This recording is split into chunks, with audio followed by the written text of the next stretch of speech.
Qu'est-ce qui vous a décidé de mettre au point ce tableau? Parce qu'on rigole beaucoup, mais sincèrement, c'est franchement dur. Parfois, tout le monde en prend pour son grade. Qu'est-ce qui vous a poussé à porter sur scène ce tableau de la société française ou parisienne, en tout cas, ces BBB?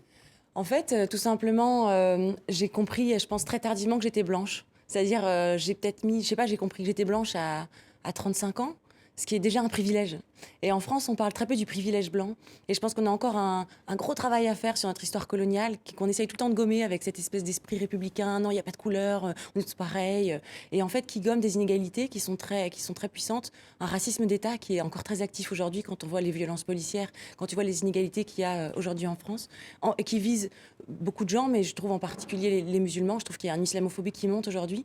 Et pour moi, c'était plus possible à un moment de ne pas parler de ça et de ne pas parler de ce privilège blanc et de ce milieu dans lequel j'ai grandi, auquel j'appartiens. Et finalement, je trouvais qu'on est toujours en train de désigner les autres, on va dire les Noirs, les Arabes. Mais nous, les Blancs, en fait, on est aussi une couleur et on fait aussi des replis communautaires. Mais vous dites ce milieu auquel j'appartiens, c'est ça aussi qui vous a aidé? Parce qu'à un moment donné, on se demande si vous vous êtes documenté. Il y a des faits vraiment réels. La scène de l'épicier, par exemple, dans les années 80, on imagine. Hein, la dame cliente est très gentille, elle le défend, il ne faut pas vous laisser faire, c'est du racisme, etc. Mais elle part sans payer ses courses, de manière très paternaliste. Ça, c'est du vécu ou c'est aussi ce que vous avez appris? C'est un mélange de choses que j'ai pu observer, dont j'avais pas forcément conscience jusqu'à un certain point.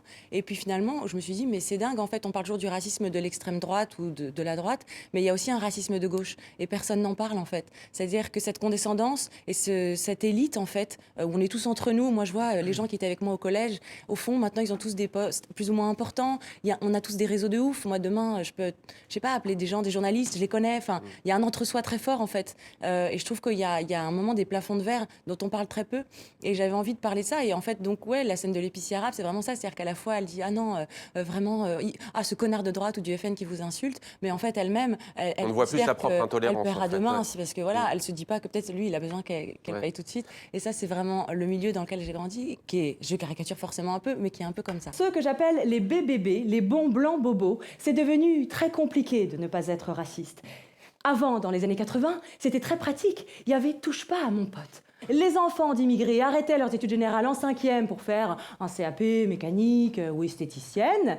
Et les enfants de BBB faisaient Normal Sup ou Sciences Po, très simplement. Dans les classes desquelles on mettait toujours soit un fils d'ouvrier, soit un noir. J'ai dit soit un arabe, j'ai dit soit. Ce qui permettait de dire que quand même, yes, week-end, quand on veut, on peut, que si les autres ils sont pas là, c'est peut-être un tout petit peu de leur faute. Moi, quand j'étais petite, dans ma famille, j'entendais des trucs comme ça.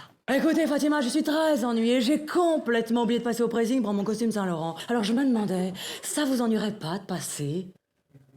Oh, choukran, Fatima.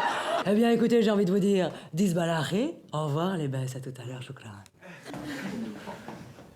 Ah non, non, Carole, je t'arrête, non, je ne peux pas te laisser dire ça.